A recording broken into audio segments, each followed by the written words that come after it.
প্রিয় দর্শক, চলুন আজ আপনাদের সাথে একটি মজার খাবারের অভিজ্ঞতা শেয়ার করব। আজ আমরা চলে গিয়েছিলাম খুলনা বড়বাজার ভৈরব নদীর তীরে চাচার হোটেল। এটি খুলনা কালীবাড়ি ঘাটে এই হোটেলটি, যেখানে আপনি গেলেই দেখতে পাবেন যে কালাভুনা এখানে বিখ্যাত, এবং এখানে কালাভুনা খেতে দূর দূরান্ত থেকে লোক এসে কালাভুনা খায়। তো আমরা ওইখানে চলে গিয়েছিলাম, আমরাও এখানে অনেক দিন প্রায় খাই কালাভুনা। তো আজ আমরা একটি মজার খাবার বা নতুন খাবারের অভিজ্ঞতা আপনাদের সাথে শেয়ার করব। সেটা হচ্ছে, আমরা আজ কিনেছিলাম 200 টাকায় 2 কেজি হাড়, যেটা আমরা ভাতের সাথে খাবো। এবং আজ আমরা হাড় খাওয়ার জন্য এখানে এসেছি।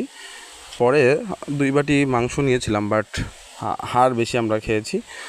তো আপনাদের সাথে এই জন্য ভিডিওটা শেয়ার করলাম যে এখানে আপনি 200 টাকায় মাংসর হাড়, গরুর মাংসর হাড় আপনি কিনতে পারবেন এবং ভাতের সাথে এটা খেতে পারবেন। তো আর আপনারা চাইলে এখানে এসে এই খাবারটি ট্রাই করতে পারেন।